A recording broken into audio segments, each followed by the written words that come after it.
Bom dia, pessoal. Bom dia a todos. Espero que estejam todos bem. Vou aguardar a Ila entrar. Enquanto isso, hoje a gente vai falar sobre os protocolos, né? Protocolos pensados em abordagem de sono infantil, se eles funcionam, se eles não funcionam, por que que não funcionam. A gente já adianta, obviamente, dizendo que não, né? Oi, Ila, oi, Lobinho. Eu acho que o mais importante é exatamente a gente conversar seriamente sobre a luz da ciência, sobre esses protocolos. Acho que isso é o mais importante. Que é a intenção da gente nesse Café com Sono de hoje. Bom dia, Ila. Oiê, bom dia. Tudo bem? Tudo e você? Tudo bem. Coragem por aí nessa quarta-feira maravilhosa, cinzenta. Indo de coragem. O pior é que tá cinzenta e eu resolvi botar uma roupa cinza. Deixa eu ver a cor da sua. Não, Você eu tá tô mais com. colorida, você tá oliva, você tá na moda. Eu tô old fashion. Ainda não coloquei nem terminei de me arrumar, pra falar a verdade. Que é Não, nem assim, eu. pra quem não sabe, a Ila também, mas eu saio muito correndo quando eu termino a live, porque eu tenho que chegar no hospital rápido. Então, eu tenho que começar pronto. Então, vocês me desculpem colocar brinco, relógio. Outro dia eu fui reassistir uma live e vi que eu tava no meio da live, botando ainda o relógio. Eita, caramba. Não, a gente tem uma missão mais difícil ainda antes da live: aprontar crianças para a Ah, escola. não é, porque essa daí já passou e o Fernando segura esse round. Senão. Mas o começo do round é comigo. Então, Socorro, Senhor, mas tudo bem. vamos Né? lá, né? Vamos lá. Pelo menos Mas, a gente faz a live arrumadinho. né, eu tento, a gente tenta, nem sempre eu consigo, mas vamos lá, né? Mas acho que eu vi você falando que a ideia hoje é a gente conversar um pouquinho sobre os protocolos, né, voltados para intervenção de queixas de sono e por que que, na verdade, muitas vezes, quando se implementam esses protocolos na vida real, não necessariamente se obtém aí o mesmo resultado que é descrito ali nas pesquisas, né, Letícia? Até porque acho que existem inúmeros elementos e atravessamentos que, obviamente, contribuem para essa não replicação por completo dos dados, não é mesmo?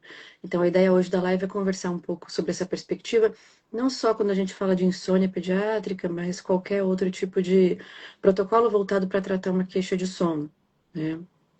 E aí eu acho que entra num campo que nós temos um grande privilégio de, inclusive, você coordenar lá no HC, que é a possibilidade da gente poder atuar de maneira multidisciplinar. Acho que esse é um primeiro ponto que eu queria trazer aqui quando a gente pensa justamente na transposição desses protocolos, não é mesmo? Não, pode continuar, eu não quero te interromper. Eu sou interrompona, você sabe? Eu sou interrompona. Eu acho que se quem está assistindo a gente aqui for buscar na literatura, existe uma série de protocolos. Quantas sessões, o que fazer, o que faz primeiro, o que faz depois, para que condição, não é mesmo? E quando a gente pensa num cenário de pesquisa, isso é fundamental do ponto de vista metodológico. A gente precisa comparar maçã com maçã, laranja com laranja, cebola com cebola, não é mesmo? Mas quando a gente vai para a vida real, o que aparece para a gente, na verdade, não é um paciente que passa por uma seleção de critérios de inclusão ou exclusão. E quando a gente está nesse cenário de vida real, para além do conhecimento técnico, que é fundamental, e do conhecimento, digamos assim, da relação interpessoal, que eu acho que é algo que eu bato bastante aqui em outros cenários, que é como eu me relaciono com esse paciente, quem é ele, parará, parará. Eu vejo esse ponto que eu estava trazendo, que é quando a gente consegue trabalhar, e eu sei que esse é um cenário de muito privilégio numa certa instância, de maneira multidisciplinar, ou pelo menos com outros olhares integrando o nosso, complementando o nosso, eu acho que a gente tem a chance de, mais do que se ater exclusivamente ao protocolo, a, na verdade, adequar e é, ajustar e refinar o que vai ser feito para aquele indivíduo na nossa frente. Não é mesmo, Letícia? Assim, o ponto da gente conseguir fazer um trabalho multidisciplinar, obviamente, faz toda a diferença. E assim, a gente não. Você sabe muito bem que a gente não faz isso do zero. A gente criou um ambiente para que isso acontecesse. É um ambiente propício porque é universitário? Obviamente, é propício porque é universitário. Mas todo mundo que é profissional passou por uma universidade, por uma faculdade, tem um contato aqui, outro ali, e também tem a possibilidade. Acho que talvez a minha fala coloque aqui, a multidisciplinaridade, ela não é apenas importante, ela é essencial nesse trabalho. E ela não vai vir de graça nos nossos ambientes de trabalho. Ela precisa ser cultivada, ela precisa ser colocada em prática. Então, se a gente ensina em silos, a gente vai passar para frente em silos. Aquela pessoa que vai sair dali vai sair em silos. As pessoas que saem do nosso laboratório já saem com visão de eu preciso fazer uma coisa multi. E preciso fazer uma coisa multi-agregada, porque a gente está ensinando esse método. Mas a gente lá atrás, no começo, não aprendeu dessa forma. Tá? Então, acho que isso é um ponto. É um ponto. O ambiente que se trabalha, que se recebe, que se trabalha, que se cria. O outro ponto é aquilo que você falou no começo, Willa, que é o mais importante, que é como a literatura é montada. Então, acho que assim, a gente estudava em livros e se atualizava em artigos. Hoje em dia, as pessoas estudam em artigos. Artigo parece que é uma coisa mais simples, mais direta, mais objetiva. Ela não é direta e objetiva de graça. Ela é intencional. Ela tem a intenção de provar ou reprovar uma tese. A hipótese H0, H1, a ciência pura. Ou eu provo que a minha hipótese é boa ou não. Para eu provar, eu tenho que ter um método. Para eu ter um método, eu tenho que limitar. A comparação entre maçãs e laranjas vai ter que acontecer sem a árvore, sem a folha, sem nada. Tem que pegar só a maçã, só a laranja. Só que vamos chegar lá atrás, naquela criança que está ainda no maternal, que só sabe o que é fruta e o que não é fruta, ou o que é de comer e o que não é de comer. Ela não vai saber separar a maçã da laranja. Corta porque a gente está fazendo agora. Você pega um artigo que fala de uma estratégia comportamental específica, que eu acho que é o maior ponto de dor para tirar do teórico e colocar no prático. Uma estratégia comportamental que eu quero muito que você me corrija no que eu vou falar agora, porque todo mundo chama de técnica comportamental. Eu acho que vale uma boa ressalva e correção, que eu acho que é precisa. Pega aquilo ali e muitas vezes o paciente chega no consultório e pergunta: mas doutor, você é a favor de deixar chorar? É isso. Eu recebo demais essa pergunta. Aí, qual a resposta que eu tenho e a resposta que vai explicar essa continuação da fala? Não é a favor ou contra. Não existe isso. A questão é, isso é uma estratégia de comportamento que já foi provada ser adequada, ser eficaz, não vou falar adequada, eficaz, porém, em algumas condições, né, na SNTP. Só que esse porém, num artigo, ele está na primeira frasezinha da introdução, que ninguém lê, que ninguém quer prestar atenção. E o paciente não vai ler, não vai prestar atenção, não vai para cá. E o profissional de saúde vai pegar e vai ler a coleçãozinha ali de técnica e vai aplicar. Mas para quem, para quando? Para quando descontextualiza. Por quê? Porque ele quer informação muito rápida, porque quer fazer de forma muito ágil, muito objetiva. Só que, não dá para ser ágil e objetiva, porque não dá para a gente resolver problemas complexos com soluções simplistas. Infelizmente, não dá. E é isso daí que roda, infelizmente, nas redes também. Por quê? Porque eu quero uma solução fácil para o meu filho. Eu tenho um problema, eu quero resolver rápido. Gente, eu quero também resolver muito rápido um problema. Eu quero emagrecer 5 quilos para caber numa roupa. Claro que eu quero. Em quantos dias? 2. Que solução rápida eu vou ter? Não vai. Em 2 dias não vai acontecer. Nem com as novidades emagrecedoras. Não vai acontecer. Porque não estou nas condições para aquilo acontecer. Não tem condições daquilo acontecer. Então, acho que essa dissociação que acontece entre o leitor e a informação que é passada, do artigo, ele tem que limpar tudo para ter aquele um negocinho e provar um ponto que só vai caber naquele contexto adequadamente. Quando você vai descontextualizar, ele não cabe. Aí você vai descontextualizar ainda, tentando você sozinho, profissional de saúde, fazer aquele negocinho. Então, são 2 camadas, quer dizer, tem muitas, mas são 2 camadas que eu acho que fazem a falência, levam à falência. E aí essa falência leva à descrença num tratamento como um todo, numa abordagem como um todo.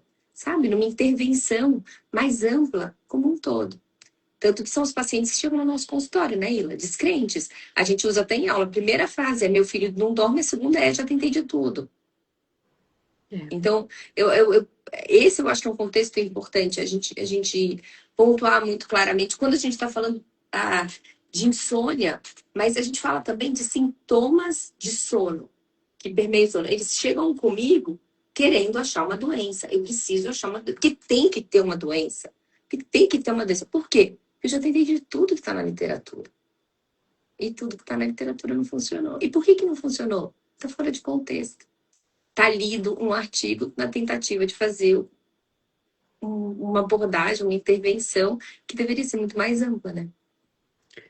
Com toda certeza. Eu acho que essa transposição do que é pesquisado para a vida prática, acho que ainda requer muito treino, né, de todos nós profissionais da saúde, porque a ciência, ela tem obviamente seu rigor, como eu disse anteriormente.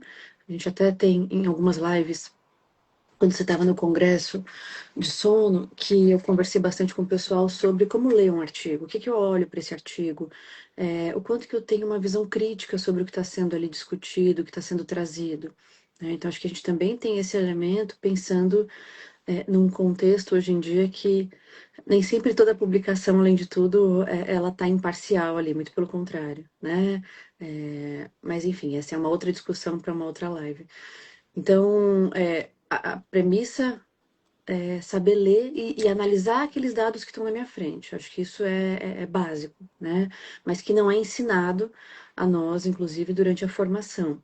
Então, acho que isso requer, obviamente, um olhar e um treino de se compreender, até metodologicamente, o que está sendo descrito ali. Acho que esse é o ponto zero, né? O segundo elemento, como você apontou, Letícia, é justamente relacionado a um olhar tecnicista, né? O que é esse olhar tecnicista? É o olhar de quem vê ali uma ferramenta e, puxa, entende que pode sair aplicando aquilo de maneira indiscriminada, né? Eu sempre falava em aula, até cansei, quem falava muito também era o Roberto Bonaco, de para quem só tem um martelo, todo problema é um prego, né? Então, o quanto que eu vou tentando encaixar aquele recurso, aquela técnica, de maneira indiscriminada. E aí, inevitavelmente, no campo da psicologia, mas eu tenho certeza que também em qualquer outra atuação da saúde, a gente conversa muito sobre a formulação do caso, sobre o olhar que, na verdade, contempla a complexidade daquele indivíduo, daquele sujeito na minha frente, né? Então, eu só vou poder fazer uso de uma estratégia ou eventualmente de uma técnica, como as pessoas gostam de descrever, se eu compreendo de maneira completa em que contexto, em que cenário, de que forma aquele recurso pode eventualmente ajudar e daí por diante. Se eu uso esta técnica dentro de uma prática tecnicista, eu não estou olhando para a completude, né, e para as necessidades daquele indivíduo. Então, vejam, a pesquisa testar se a ferramenta é útil ou não, a pesquisa está no papel dela, não é mesmo? Então, aí é um olhar voltado para quê? Para a eficácia, certo? Agora, a adequação dessa ferramenta para um cenário de vida real requer justamente esse olhar da formulação do caso, da compreensão do caso. E que, claro, quando a gente pode ter interlocução com pares, isso certamente contribui para um olhar aprofundado. Eu sei que nem sempre é a realidade de todos, mas essa interlocução tem que acontecer pelo menos nós com nós mesmos, né? Parando para montar a formulação, a compreensão do que está sendo apresentado ali daquele indivíduo na minha frente. Tá? Então, acho que é um pouco desse cuidado, não é mesmo, Letícia, que eu falo e refalo e falo de novo, porque me preocupa essa venda indiscriminada de soluções mágicas. E eu compreendo a angústia dos pais, assim como você também compreende, porque o que a gente mais quer é o bem-estar dos nossos filhos. E ver um problema ali diante da nossa frente, sem a gente saber como resolver, produz muita impotência além de exaustão, não é mesmo? Então, a sensação de impotência e de exaustão, elas são força motriz para que muitas vezes os pais aceitem qualquer negócio E quando eu falo aceita em qualquer negócio, na verdade, fazer uso de intervenções que não necessariamente fariam sentido, mas no auge do desespero, né? Como disse uma paciente minha que tem enxaqueca, ela fala para mim assim, Ila, eu comeria barata frita se resolvesse, né? A minha enxaqueca. Então eu penso que Sim. os pais, no auge do desespero ali, puxa, se é para plantar bananeira e, né, dar cambalhota, vambora. A criança vai dormir, então vambora. Né? E aí a seriedade de quem está, na verdade, nesse papel de cuidado da família. Né? Então, e aí eu acho que é um ponto muito importante, que aí é um ponto que a gente, por falar em plotar, eu adoro usar essa palavra, não sei por que raios eu tirei plotar do mundo e vive no meu bolso, né? Aí, então, se a gente plotar isso daí na realidade atual, né, e no uso que a gente tem muito grande de informação através de mídias, na menor convivência com outras pessoas direta, né, a gente está com todos, mas não está com ninguém, menor convivência com familiares mais velhos, etc. Se a gente colocar ainda num aspecto do que está acontecendo com a nossa geração em idade de ter filhos, em idade laboral ao mesmo tempo, a gente consegue ainda entender mais e ser mais empático sob o ótica dos pais. Mas aí, assim, aí que eu acho, muitas vezes o próprio profissional está nessa mesma ótica. Eu já vi profissional super justificando cama compartilhada, que ninguém está aqui condenando ou aceitando nada disso. A gente tem várias falas já sobre isso para trás. Quem quiser olhar para trás, a gente tem aulas já que a gente fez isso, né, indo juntas. Tem questão de segurança, etc. Eu sempre preciso bater nessa tecla, tem isso. Mas, assim, que justifica isso em nome do neurodesenvolvimento. Gente, nem uma coisa nem outra. Nem uma coisa nem outra. Porque acaba que é um profissional que está inserido nesse recorte, que também, entre aspas, sofre desse problema, e dentro de casa, que não consegue colocar limites, que não consegue, por N motivos, sem crítica aqui. E acaba que isso se torna uma nova verdade, um novo corolário, e as pessoas precisam de verdades, elas têm que se apegar a essas verdades. E aí esquecem de toda a ciência, o processo científico atrás, que não deixou de falar alguma coisa, mas falou só aquela pontinha daquele prego e você não viu a tábua inteira. Né? Eu acho que é por isso que é importante. Eu até vi a Gi aqui, Gi, bom dia. A Gi comentou da mentoria e dessa visão mais ampla. É verdade, é que na mentoria é um espaço que a gente tem exatamente para aplicar isso, né? E criou a metodologia para conseguir ter essa visão global e mais ampla. Quantas reuniões a gente teve para sentar e desenhar? Para quem não sabe, dentro da mentoria, a gente faz o processo de compreender o caso, mas a gente desenhou isso de forma mais tangenciável. A gente sentou muitas vezes, eu e Ila, em cima de várias teorias, até chegar num que a gente chama de tabela de multideterminação, que você precisa preencher para todo caso, para tentar enxergar essa questão muito ampla, né? Aí a gente, dentre outras coisas, ensina esse preenchimento, que é exatamente uma forma de enxergar isso.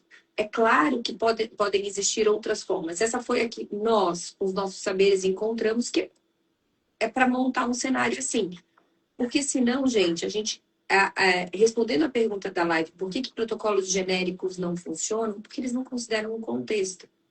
Porque eles não consideram o todo. Não consideram o todo na avaliação, não consideram o todo na aplicação de uma determinada intervenção. E aí, intervenção, gente, eu estou falando medicamentosa e não medicamentosa.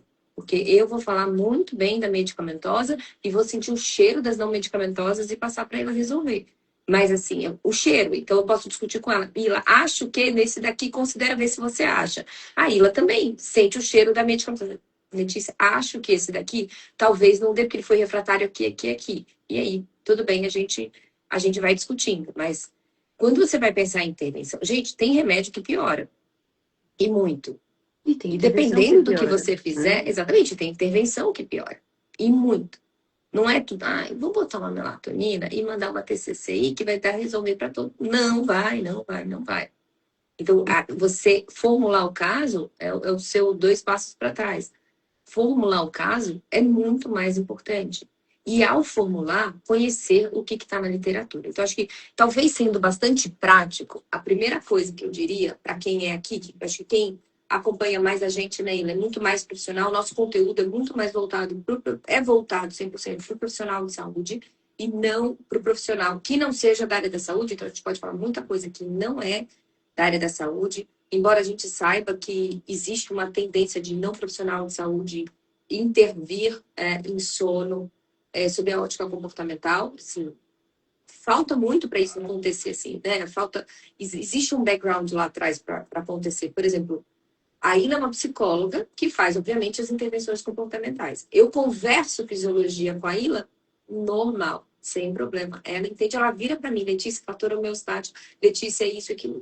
Então, essa base da saúde é que faz, obviamente, é que dá o estofo para que essa implementação consiga ser eficaz, né? Então, só fechando esse disclaimer, a gente fala para profissionais de saúde. Então, falando sobre a ótica profissional de saúde, tangenciando o que a gente está falando, a primeira coisa é, quando você vai ler um artigo, um paper, alguma comunicação científica, qualquer que seja, nem que seja capítulo de livro, gente, até capítulo de livro. O capítulo de livro tem um objetivo. Ele está dentro de um contexto, de uma sequência editorial. Ele tem um objetivo. Quando você vai ler, a primeira coisa que você tem que ter, e eu acho que isso é muito importante, você ter um raciocínio, um pensamento crítico na tua literatura, na tua leitura de comunicação científica. O que ele quer falar com isso? Qual a intenção disso aqui? Num artigo vai estar lindinho lá nos objetivos. O objetivo desse artigo é dizer que, sei lá, então, vamos falar do nosso artigo da enurese e N2 como modulador. Pronto.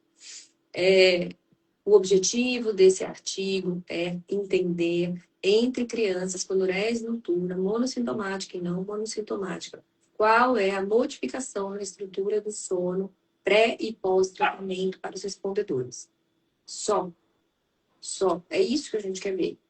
Eu estou falando se um tratamento funciona ou não? Não. Eu estou falando se foi bom para o sono ou não? Não. Eu estou falando se as pessoas estão mais satisfeitas ou não? Não. Eu estou falando qual é a melhor faixa etária para fazer isso? Não. Eu só estou falando aquilo que eu disse que eu ia fazer. Se eu falei alguma coisa a mais, o revisor foi muito ruim de aceitar o artigo. Ele só tem que falar aquilo. Lá na discussão, eu posso elocubrar por que aquilo pode acontecer, quem são os outros que podem falar aquilo. Eu posso contextualizar, mas eu só quero falar aquilo. E não vai ter um único artigo que vai responder a sua pergunta. Vai ser a união deles. Vai ser o conhecimento deles. Vai ser a limpeza técnica e crítica ali. Vou dar um exemplo outro. Então, assim, eu acho que esse é o primeiro, eu acho que talvez esse seja, para quem é profissional de saúde, que segue a gente, eu acho que o mais importante é a gente falar isso para eles. Leia criticamente o artigo e tente entender o que ele quer falar com isso. E Tá? leia criticamente o caso, né, Letícia? Exatamente. Colocando na prática clínica, leia o caso. Exatamente. Leia seu caso de forma crítica. Contextualize seu caso. Tá?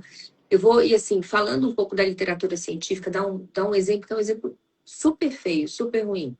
Há um tempo atrás, eu precisei escrever sobre drogas Z, né? Drogas Z são as drogas com efeito hipnótico. Estava escrevendo sobre isso para uma comunicação e foi ao mesmo tempo que uma repórter me procurou de um veículo grande que ia fazer uma matéria, porque estava vendo, tarará, tarará. E o que eu fiz? Eu fui revisar a literatura sobre drogas Z. Né? Fui revisar com olhos críticos. Eu conheço a literatura na construção dela, então a gente sabe quem publica o quê, como, né? Aquela coisa que a gente acompanha e vai acompanhando, é uma das áreas que eu acompanho, que é o uso de hipnótico. E aí, quando eu fui procurar, e aí eu fui bater uma estatística. Gente, mais de 90% dos trabalhos publicados com drogas Z eram da indústria. Eram patrocinados pelo cara que vai ganhar dinheiro com aquilo. Vou falar para vocês do uso de melatonina em crianças. Também. Até os grandes pesquisadores, muito bons, muito queridos, alguns eu tenho maior carinho e contato. Eles são patrocinados pela indústria da melatonina, por exemplo. Então, o que a gente pode fazer contra isso? Eles estão falando mentira no artigo? Não estão. Mas eles têm um objetivo muito específico. É um então, recorte, né? Exatamente. Então, acho que isso é um alerta muito grande, que o profissional de saúde precisa saber pegar essa informação, nova novidade, e aplicar na sua prática clínica, certo? Né? Ele precisa aplicar na prática clínica dele. Quando ele vai fazer isso daqui, se ele não tem a visão crítica aqui, ele vai pegar a saída mais simples, 2 miligramas de melatonina vai funcionar para a insônia do autismo, ponto. Aqui. E se ele chega na prática clínica, ele não contextualiza aquele paciente nas múltiplas camadas que o paciente tem, nos múltiplos sistemas. Aliás, eu estou lendo um livro de sistema muito legal, vou te passar depois. Muito bom, enxergar em sistemas, muito bom. Você olhar em sistemas aqui, se você não olhar todas essas camadas, você traz uma informação despida de contexto e você leva a informação para aplicá-la despida de contexto. Exato. Então, a falta de contexto, tanto lá quanto aqui, ou seja, na sua informação científica, quanto na sua aplicação clínica, é o grande fator para fazer um protocolo não funcionar. E é por isso que o genérico não funciona, obviamente, né? A gente não precisa nem entrar na coisa do genérico. Vai ter que ser. E aí, assim, eu gostei muito da aula que você falou ontem no laboratório, né? De você pensar na saúde pública de uma forma e pensar na saúde privada da outra, tá? A gente está falando de profissional de saúde aplicando para o indivíduo. Visão de saúde pública é diferente, tá? Porque um contraponto que pode aparecer, mas nem todo mundo tem a situação que vocês têm e que fazem, que é privilegiada, tarará, tarará. Já falei, privilegiada porque a gente criou, tudo bem, a gente sabe que é, a gente tem certeza que é, a gente acha que isso faz parte do nosso compromisso, afinal a gente está numa universidade pública, então a gente tem que formar pessoas com essa visão, que é a visão que a gente tem, e eu também acho que a gente tem que fazer isso como produtor de conhecimento para as outras pessoas replicarem. Ponto, né? Eu acho que isso é importante. Mas, ao mesmo tempo, a gente não está falando que vai ser assim sempre, e a gente cria pesquisas, está fazendo pesquisas exatamente para dar essas respostas para a saúde pública. Não só a gente, outras pessoas no caminho, vocês estudem. A Renata, a gente também, a gente faz para pensar no amplo, é SUS que a gente trabalha.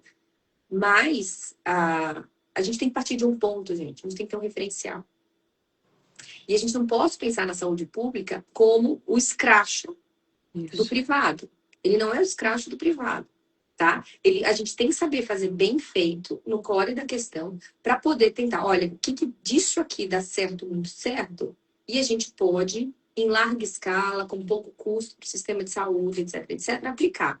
Então é isso. Mas eu tenho que partir de um ponto e não escrachar para cá, né? Não ser extremamente simplista. Tem que tornar em algo palatável, simples, fácil, educacional. Aí a gente vai ter que abrir estratégias para educação em escola. Aí é uma outra visão, né? Mas é só para dizer que isso não é a justificativa para a gente não fazer certo. Não, porque tem toda uma área de pesquisa da ciência da implementação, né? Exatamente. Que, obviamente, estuda essa transposição, inclusive, dentro de um rigor metodológico que garanta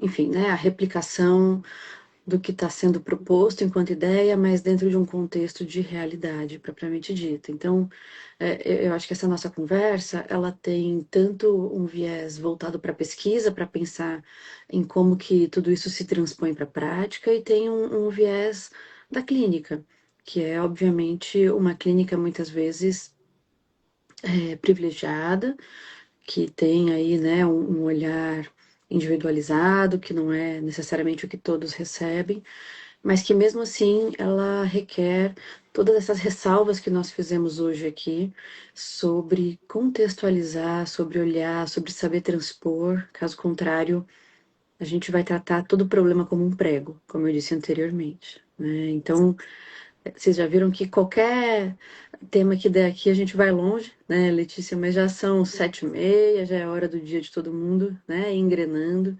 E a gente espera que fique essa pulguinha desse desconforto sobre, peraí, como é que eu estou aplicando aqui aquilo que eu aprendo na teoria, o quanto que eu estou conseguindo ler de maneira contextual, quem é aquele indivíduo na minha frente, o quanto que eu estou conseguindo do ponto de vista diagnóstico, saber ler o que está se passando, não é mesmo? Do ponto de vista da estruturação da intervenção, enfim.